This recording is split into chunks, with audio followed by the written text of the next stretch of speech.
Good afternoon, and I know you've all come here to hear John Spooner speak, but first I'd like to take a moment to welcome you on behalf of the Library Trustees to our second season of Sunday Author Talks. From now through May, on the first Sunday of every month, there will be a Sunday Author Talk event at 4 p.m. taking place right here at the library.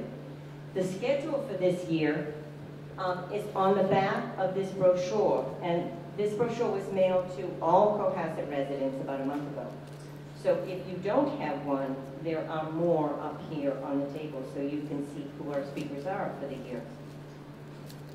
The trustees would like to thank Dean and Hamilton Realtors and the Cook Estate for their generous sponsorship of this year's Sunday Author Talk series.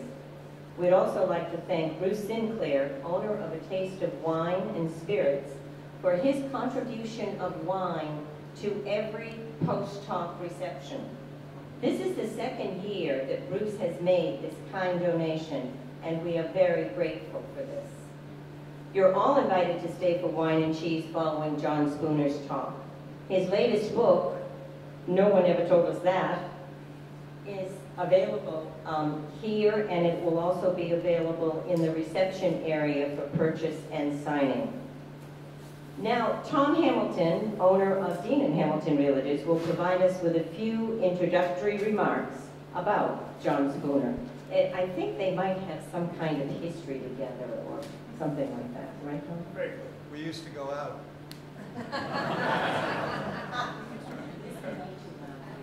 No, it's not too loud. Sorry. I talked to John last weekend, and he confided in me that he'd always wanted to live on Jerusalem Road, and I figured the reason you were late, you forgot your checkbook. And if you haven't, we can work on it at this time. I'd like to welcome John. He's a fellow trustee of the Huntington Theater, which is how I got to know him initially. He was the other bow tie guy there today, although I noticed Ed Woods has his bow tie on too, so there's more than just one in the room tonight. But he is a terrific big pipe. We can't hear you back here. You can't hear me? Can you hear me now? Yes. Okay. So I start over? Okay. I'm going to read this, John, because it's long and very impressive. John is the only investment advisor novelist in America. His best-selling nonfiction includes Confessions of a Stockbroker, Smart People, and Sex and Money, and novels include Class and The Foursome. His articles have appeared regularly in magazines such as Playboy, Town and Country, The Atlantic Monthly, Esquire Time, and the Boston Globe. He's been a director of The Atlantic Monthly and the David Gadane Publishers, and has been a member of the Massachusetts Cultural Council, which, as you know, distributes all the funding for the arts in the Commonwealth. He's been honored with the Literary Lights Award given to New England's most distinguished writers by the Boston Public Library.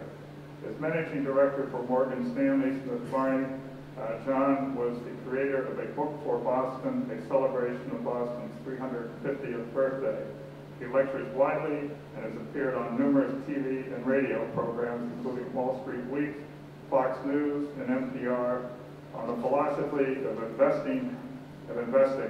Currently, he is a great communicator on Bloomberg National Radio. John is on the board of the Harvard Alumni Association and was co-founder of the Curious George Foundation. Inc. magazine has said about him, Spooner, known nationally as the author of Smart People and Confessions of a Stockbroker, is the phenomenon, as much a psychologist and futurist as an investment advisor. Robert B. Parker, author of the Spencer series, has said that Spooner is one of the best writers in America, and the Boston Globe has said that he is a national treasure. He's been a contributing editor for Worth magazine and has been the business editor of Boston Magazine. His new book, No One Ever Told Us That, A Grandfather's Letters of Life and Money, has just been published, and I believe it spent the last 6 months on the Boston Globe's, as #1 on the Boston Globe's bestseller list. John, I was most impressed in reading the book by your adventures with Ernest Hemingway in the alleys of Pompelona, and the adventures with Katharine Hepburn and Tasty Pudding at Harvard. We've had lots of great adventures, but those are two that stuck out. And I think people here, if you haven't read his book, should look forward to learning about more of John's adventures in life, and I'd like to welcome you to Cohasset.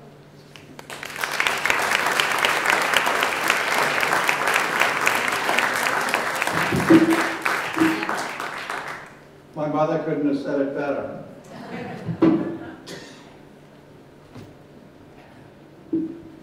The book has not been #1 bestseller on the Globe list for 6 months, but it has been there. So other than that, everything else is vaguely true.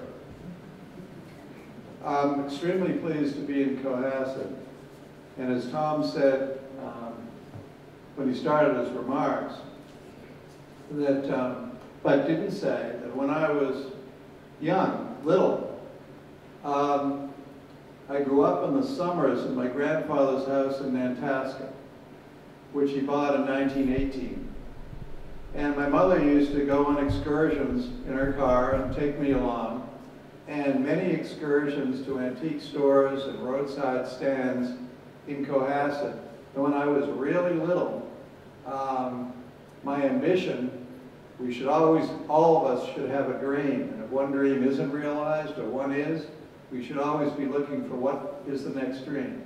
My dream is that I would live on Jerusalem Road. And I never fulfilled that dream, but I knew something was out there, so I get to have dinner on Jerusalem Road tonight with the Hamiltons, which is, looking forward to that. And I was always intrigued, was it the Black Rock House? There was, and there for years, and I was, boy, someday I'll bring dates to the Black Rock House, which is a modest dream that I did fulfill. And I'm sure it's long gone, and I haven't been down here in years, but a lot of nostalgia on the way down, even though stuck on the Southeast Expressway. So, I like to jump around a lot in what I have to say, and if it gets too warm for you men, please take your jackets off. And after a while, when I get heated up, I intend to do the same. So if you're uncomfortable, please get yourself comfortable. And in jumping around, many subjects are covered in No One Ever Told Us That. And I'll talk a little bit at the opening about where do books come from? Where do ideas for books come from? And how are they achieved? And so I'll talk a little bit about this. What is the germ of an idea that starts a book? And in the case of this book, 4 years ago, I gave a speech to graduate students at Brandeis, and they were all business students, and they were all foreign students. And it was supposed to be a talk about unconventional, street-smart solutions to problems that the young people would find when they got out into life. And at the end of my remarks, a young lady from France raised her hand and said, "No one ever told us that." And I kind of noodled the idea. And ideas tend to stick in your brain for a long time if you're a creative person, whether you're an artist or you're a choreographer, or a sculptor, or a writer. And what was I going to do with No One Ever Told Us That? And it started off as, to me, in my mind, a book for adults. Unconventional, street-smart advice about all kinds of things in life. And then I thought, I see dozens of resumes every year from young people who want to write or want to come into the money business. And almost all of the resumes are just plain vanilla, boring. Those are not going to get us jobs today in this difficult climate. And also, running into lots of young people who are almost financially illiterate as they get out of school. So I thought, why not take this concept and turn it into something easily digested by young people. And the attention span in America today is like this, snap of the finger. How do you hold people's attention when there are thousands of things out there competing for that attention. So tell stories. We all love stories, even in this digital age. Tell stories, and every story should illustrate a concept. So the book handles everything from how do you really write resumes, how do you get jobs in a difficult climate. If you marry, what kind of person should you marry? My father told me when I was really little, he'd hammer certain lessons into me. It was very philosophical and tough, as my generation of fathers tended to be very tough. My father used to say to me, marry funny. And I'd say, did you say marry money? And he said, no, marry funny. Because if your spouse-to-be has a sense of humor will sustain you more than anything else over a long period of time. And I think he was right. So marry funny is one lesson to young people coming out of school. And then the idea of teaching kids, and not so many kids as adults as well, who don't know a lot about a lot of things in a practical way. So the first thing seems to be, how do you write resumes? Well, along with that, the first concept with young people, because they all do this, is Sunday night they will make lists of who they're going to call first thing Monday morning for information about the world of work or actual call for interviews. And they've got all of their calls lined up. Young people, you can pass this on to children and grandchildren. The worst time to call anybody who's busy is first thing Monday morning. Why? Because people who are busy are getting their work week set. They've spent a weekend at home or doing whatever one does on a weekend. And the last person they want to hear from is you looking for information or a job. As a matter of fact, it's going to annoy them so that it plants a seed. This kid is clueless. It's going to be a long time before I call them back. So never call anybody who's busy on a Monday morning. Tuesday after lunch is the time when it's okay to start making phone calls, because by then the work week has been at least initiated and rolling, and you're not going to annoy people. They're much more receptive to hearing from you looking for a freebie, meaning information, or looking for a job. And when it comes to interviews, here's what's important. Rule number one of life. All life is relationships. All life is relationships, period. And in an era where we have 300 million Americans and counting, and 7 billion people on the planet, the biggest thing for young people to know is, how do I separate myself from everybody else and make myself a little different so that I'm interesting to people?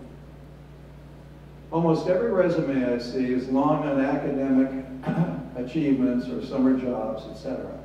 Boring. Nobody really cares about your academic achievement.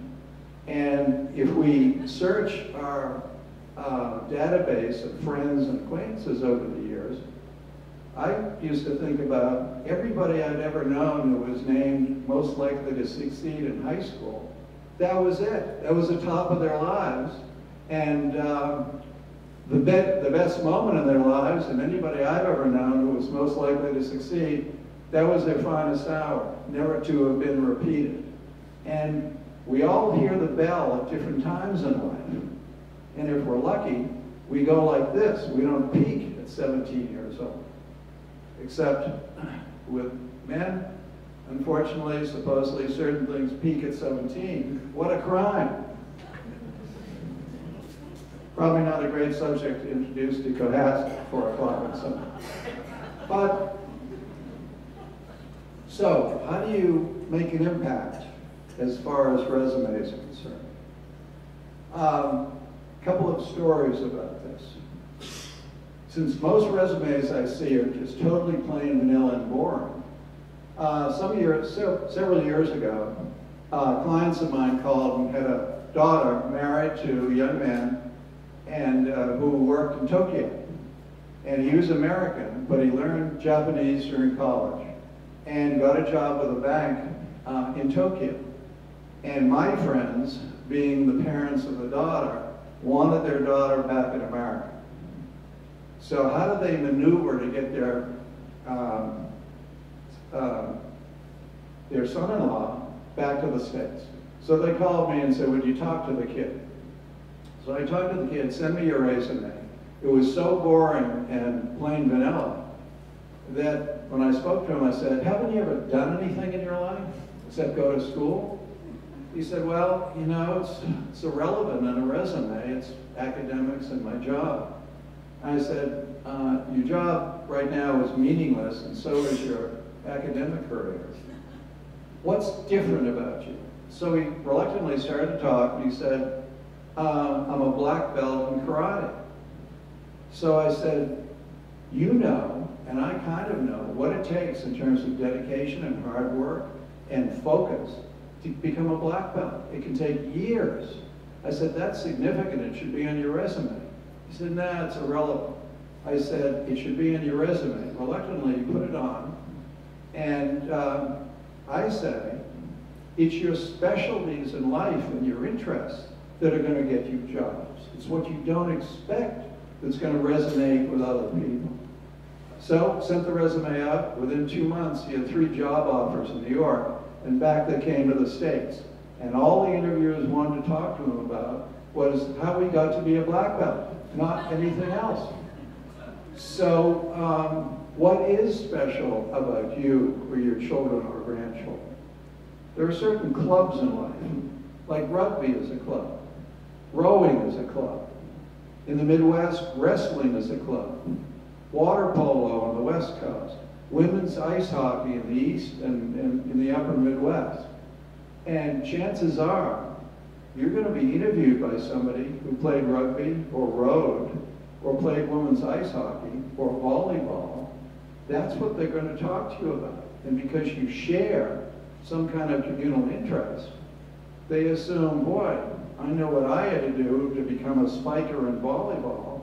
This kid might be very interesting because of their ability to be dedicated and have a passion. That's what's going to get you a job.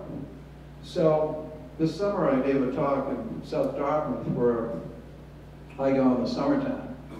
And a young lady was in the audience, not so young now, and she said, 20 years ago I was getting out of school and told you that I wanted to go into advertising, but I knew no one in advertising. And she said, but I really am a hard worker. I'm not afraid to knock on any door in America to get the job done. So I said, why don't you go out and have a rubber stamp made and get a red stamp pad. And the stamp should say, I can sell anything. And I want you to stamp it on the envelope that you send the resumes out with and stamp it on the top of your resume.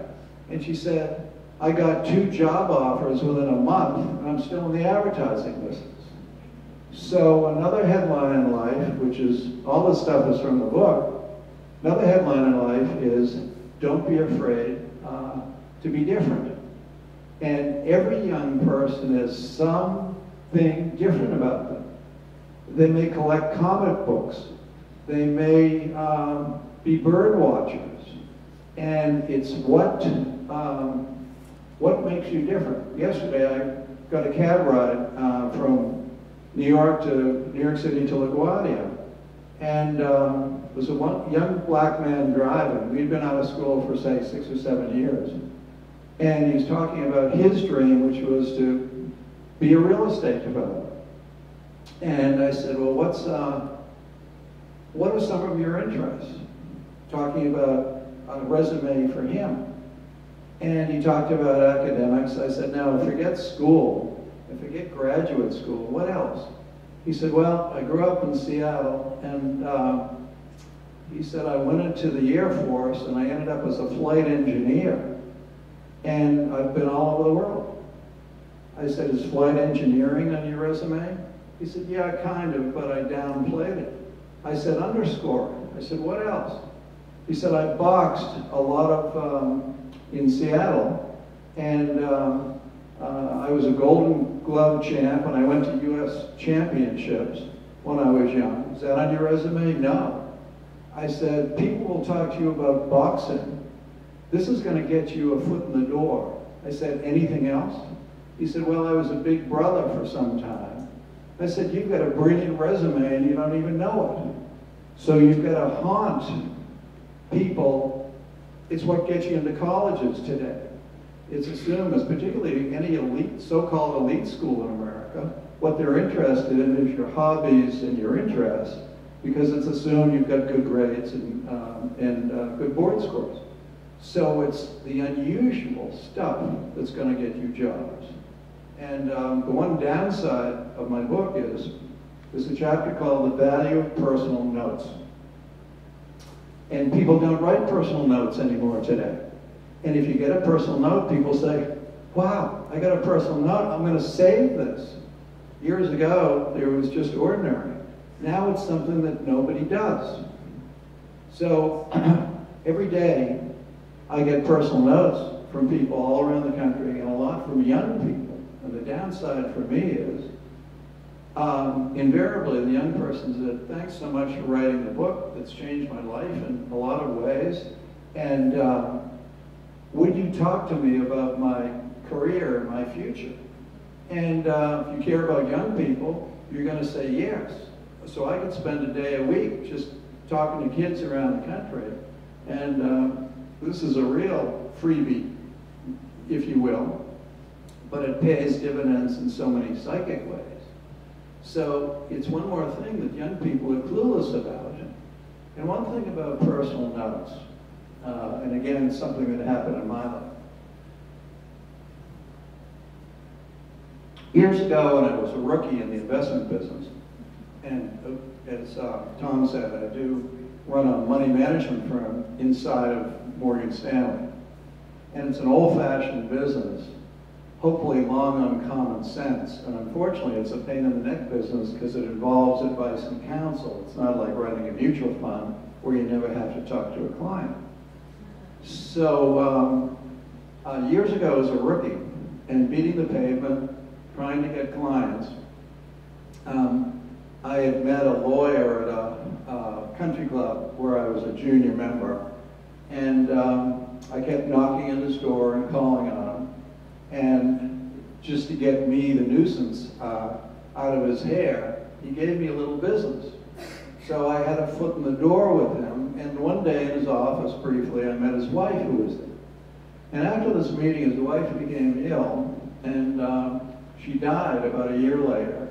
And I sent the lawyer, who was a crusty guy, a condolence note. And because she had a sense of humor on one meeting with her and was nice, and this is the right thing to do. So I sent a note, and he subsequently, he was touched by it, and he subsequently eventually gave me all of his business and his family business, and then he started to introduce me to his junior lawyers, very small law firm, not a big one. And they were generalists, they did just about everything. And all the young lawyers became clients. This was 30 years ago. I have been getting business as a result of that condolence note for 30 years, including as recently as a week ago, when one of the lawyers from the firm, the crusty lawyer, is long dead, probably for about 20 years or more, and it's still resonating, and it's as if you flip a stone into a pond and the ripples go out. 30 years or more getting new business, and I credit it with one simple personal note. So the value of personal notes can pay dividends for years and years and years. One thing I didn't ask tonight, typically, I talk, assuming everybody's still awake, for about 45 minutes and maybe a 15-minute Q&A, because many stories to tell as we jump around. So if that's wrong, tell me now, Tom. Go for it. Go for it? Okay. So other things in a practical way. There's a chapter about how you choose lawyers, what you should look for. And there's one, which I'll pass on to you. We're never too old to learn, right? We learn every day, which is why on a 3-day weekend, you people kindly show up here, although so many people go away for the weekend. And Cohasset is its own kind of paradise. I agree. Why would you go anywhere else than be in Cohasset? But also, there's the Patriots. And I'm thrilled there are two true intellectuals here who care more about ideas than the Pats. Although you can still catch the last half, probably. So, how do you choose an investment advisor, for instance?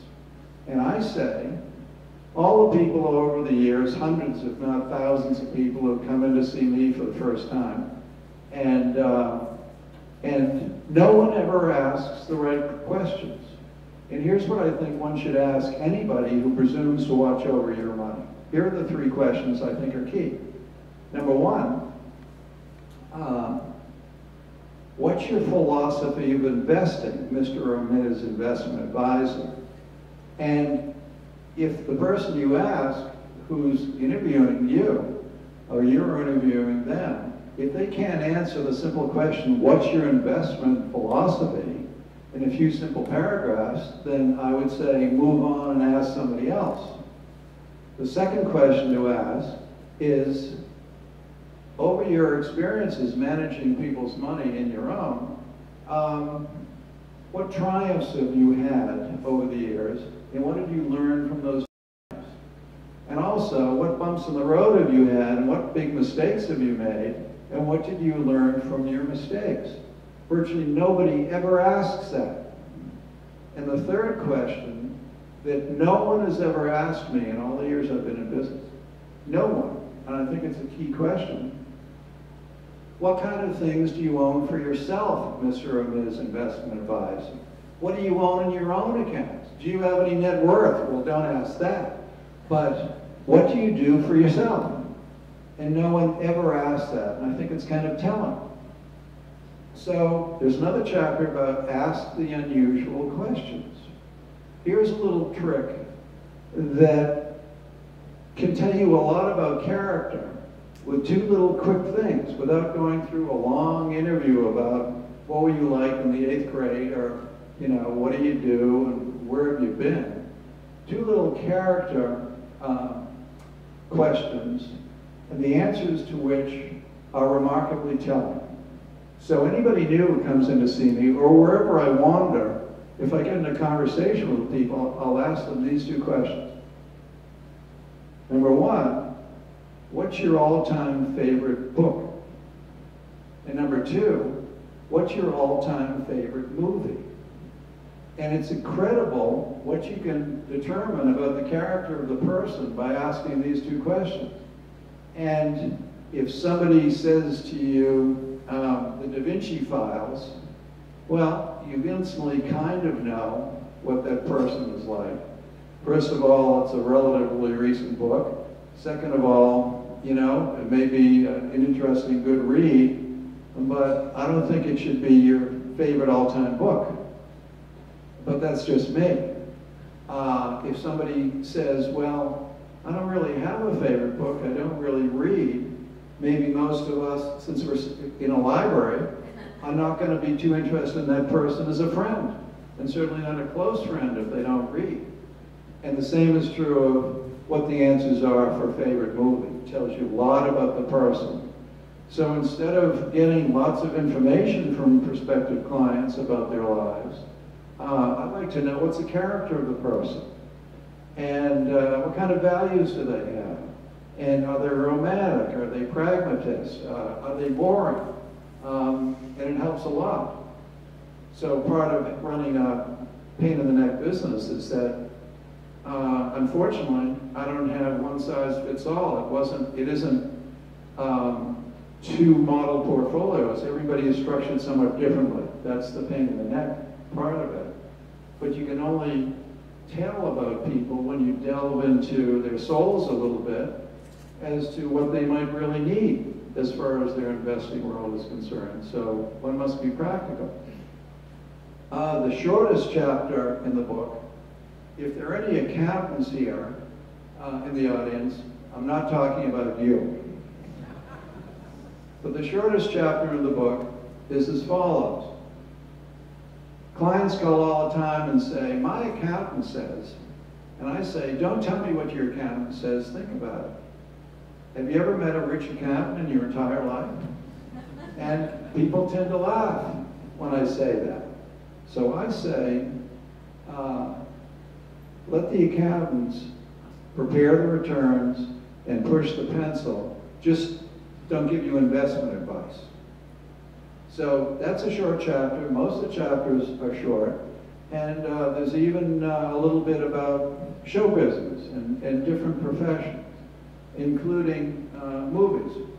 I had a period in my life in the 70s where my wife and I almost moved to Los Angeles because I was working on a couple of movie scripts for a few independent, totally whack job producers, but I didn't know they were wacky until I got involved with them. We never know until we're basically involved with people as to what the outcome's going to be.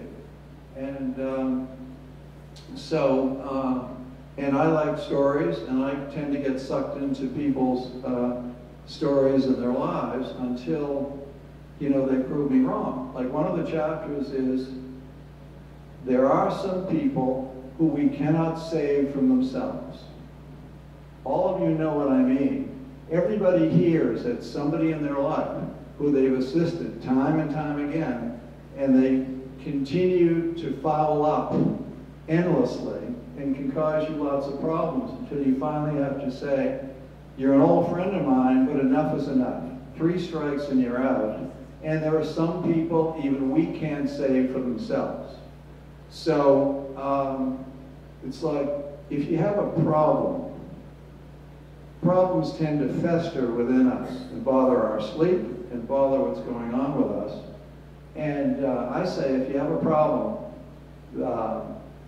that isn't a physical problem, jump on it, meet it immediately and cut it off, even if it's really tough to do that. Because the faster, and this is of course for young people, for most of us, you know, we're not going to change about how we handle problems. But for young people, if they know, they should jump on the problem as soon as possible. And even though it'll hurt you in the short term, getting it emotionally off your backs is a wonderful salvation for you, and particularly for young people as well.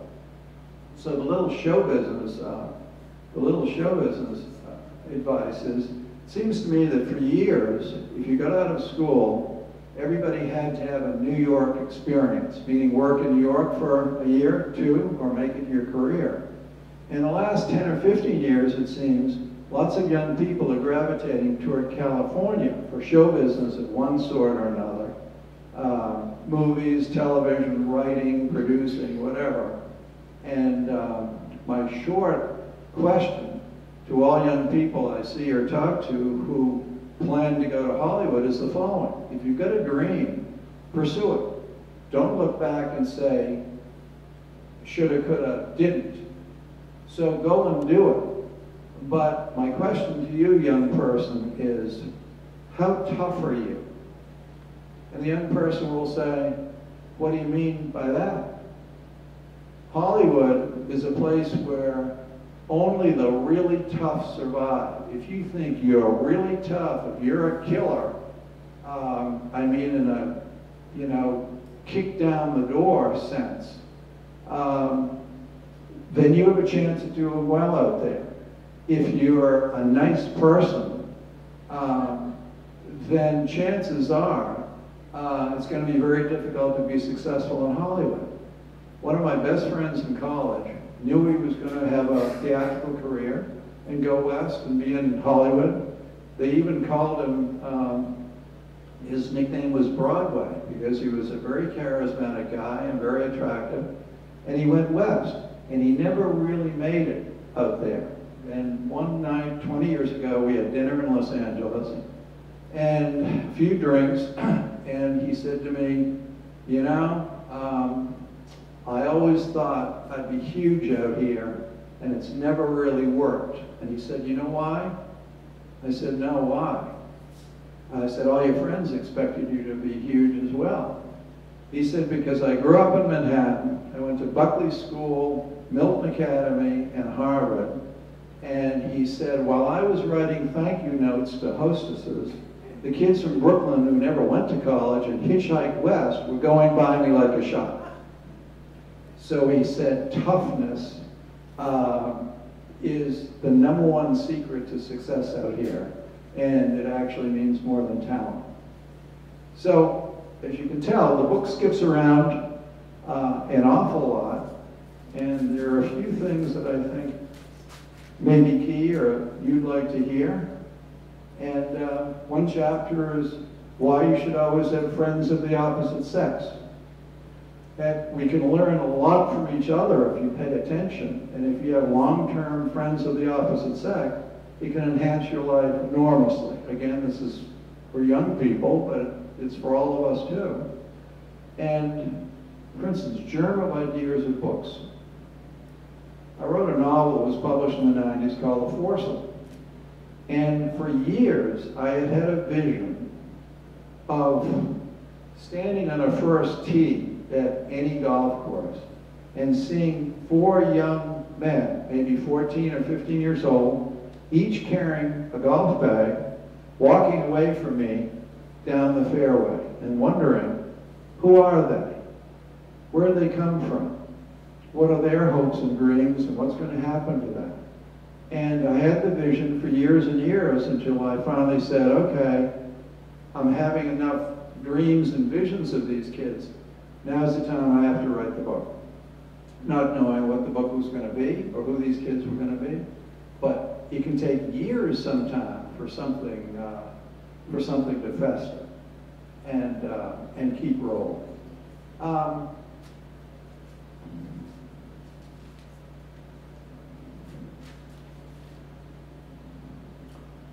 We're in the most Darwinian period that I think any of us have ever been in.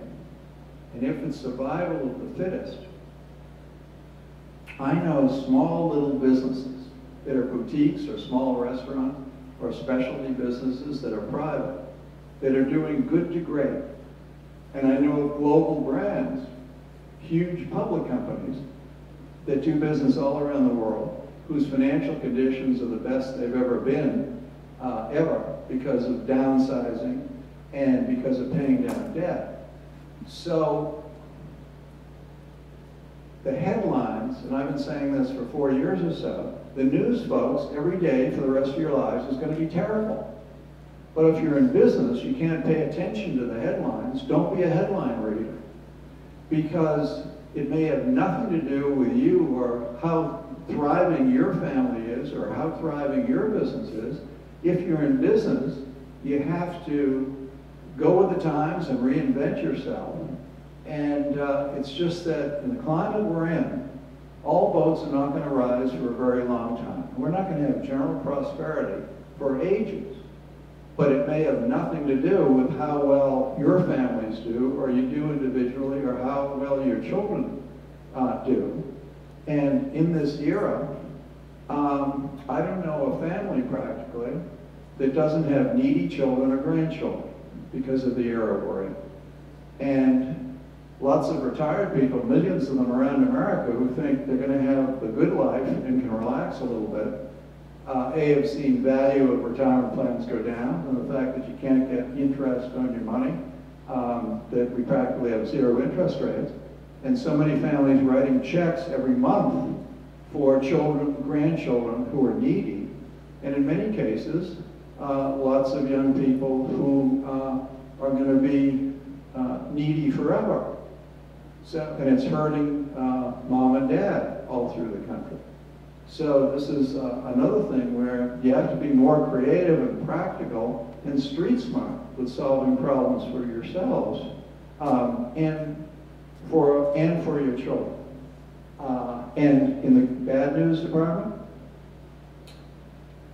we obsess about things we worry about.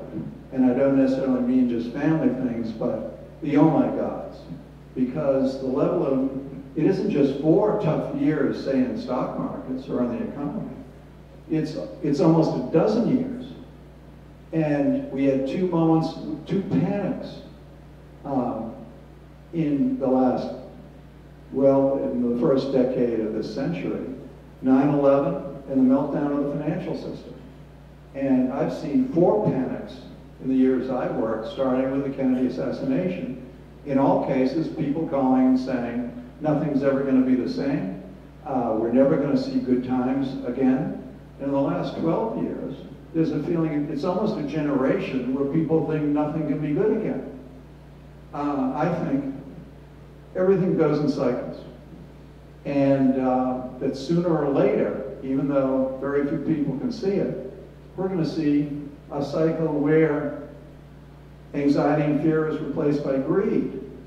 A catalyst, someone or events are going to trigger this. And I don't know what the catalyst is going to be. So clients say, well, when are you going to sell? And I say, well, I have targets for everything we buy, and they're not pie in the sky. And if they hit the targets, we start to ease out. But in general, I will start to sell when people start calling us on the phone every day saying, I can't wait to put money in the stock market. Nobody in the country is saying, I can't wait to put money in the stock market. Nobody is saying that. So as long as we have, from my point of view, as long as we have anxiety to fear, I'm going to be a buyer, and if things go lower, I'll continue to buy. So I couldn't let you go without saying a little bit about the money side. And I'll close and have a little Q&A with another story for young people and their lives. I have a very good friend who played football in college, and very tough guy, and he has become an incredibly successful businessman. And he told me years ago that in his last away game in college in football, his team was thinking they would win the Ivy League title. And they were playing Princeton, and it was his last away game. And they thought they'd beat Yale pretty well, because Yale wasn't that good that year. And they had to get by Princeton. And they go down, team goes down to Princeton, and it's a pouring, bucketing down, sleeting sideways rain, and wind at 30 knots, 35 knots. And with a few minutes left to go in the game, they're down by 3 points or so, and they're on the Princeton 12-yard line. And if they score, maybe they were down by 6 points. So a field goal wouldn't matter. They'd have to score, but they're on the 12-yard line. And my friend said, I'm covered in mud. Every inch of me, I'm swallowing mud. Every bone hurts. I've been pummeled and bruised in virtually every part of my body. And I can't see, and nobody can see. And the rain is just sleeting down.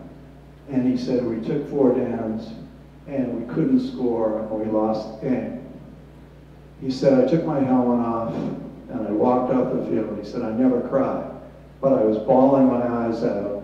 And I got into the field house and got into the shower, and all the mud is coming off of me. I'm still crying, and then I realized that in playing football in my life, and particularly in an away place, he said, this is the last shower. And he said, I realized then I'm going to have many last showers in my life. And I've got to cherish each one, knowing there will be continuing to be last showers. And I better appreciate all of them for what they are. So thanks for having me down here. Appreciate it.